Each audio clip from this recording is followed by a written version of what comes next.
Mi nombre es Pablo Bochu, misionero del Verbo Divino, sacerdote. Hoy es domingo 24.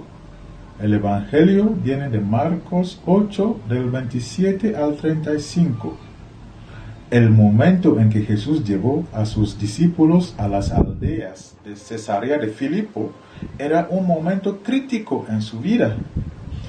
Ya había hecho su misión por algún tiempo en Galilea. Él ya sabía que la cruz le esperaba. Ya había tenido bastante oposición. Escuchamos hace 2 domingos que acudieron algunos fariseos y escribas venidos de Jerusalén y le preguntaron: ¿por qué tus discípulos no siguen las tradiciones de los antepasados? Jesús no había salido de Galilea y ellos ya llegaron desde Jerusalén para espiar sus caminos. Lo normal para Jesús era preguntar si había producido algún efecto en la vida de sus seguidores, o si había logrado algo, o con otras palabras, alguien había descubierto quién era él, de veras. Y si nadie lo entendiera, entonces toda su misión habría sido inútil. Para aclarar la situación, lo único para Jesús era averiguar si alguien había descubierto quién era él. Había personas que cuando él ya no estuviera en la carne, pudiera continuar su obra y trabajar para su reino.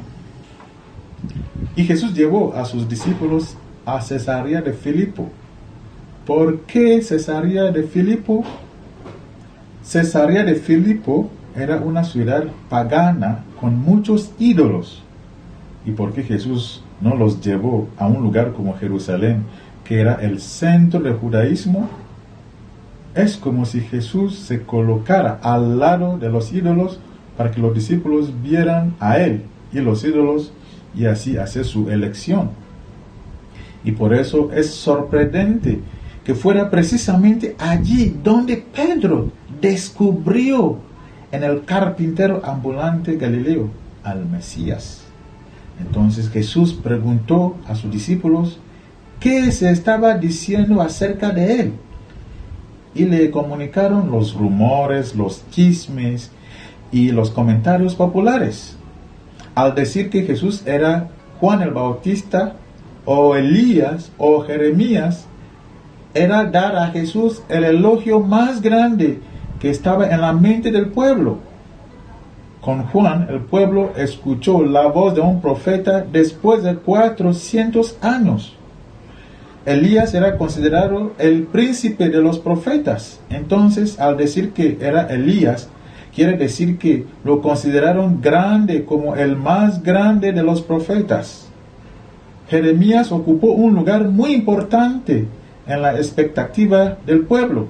Se creía que antes de que el pueblo fuera al exilio, Jeremías había tomado el arca de la alianza y el altar del incienso del templo y los había escondido.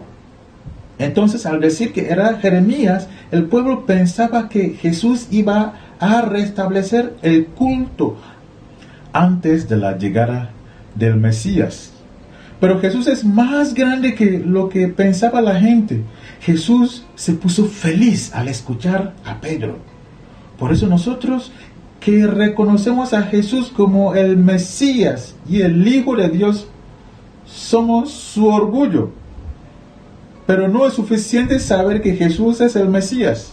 Hay que saber lo que implica. De la misma manera, no es suficiente saber que somos elegidos de Dios. También es necesario saber lo que implica nuestro llamamiento. De la misma manera que el Mesías tenía que sufrir para entrar en su gloria, nosotros también tenemos que soportar muchas adversidades en este mundo para poder entrar en la gloria de Dios. No se trata de buscar sufrimientos, no. No vale la pena sufrir por sufrir. Pero la vida cristiana ya conlleva sus dificultades. No siempre podemos entender las dificultades en nuestras vidas. No siempre vamos a entender las cosas tales como el COVID-19, terremotos.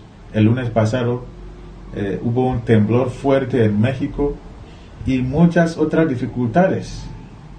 Pero el cristiano siempre sigue adelante, sabiendo que los sufrimientos no tienen la última palabra, sino la gloria de Dios. Como Pedro, muchas veces queremos eliminar el aspecto de la cruz en nuestro camino. En ese caso, nos ponemos frente a Jesús. Por lo tanto, Jesús le ordenó a Pedro: detrás de mí, Satanás.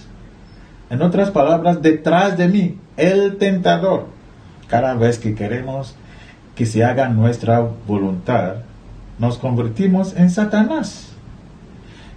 El tentador frente a Jesús. Y Jesús nos dice que nuestro lugar no es delante de Él, sino detrás de Él, porque somos sus seguidores. Jesús nos llama a seguirle y a ser sus fieles seguidores para que busquemos siempre su santa voluntad en nuestras vidas. Que Dios los bendiga, Padre, Hijo y Espíritu Santo. Amén.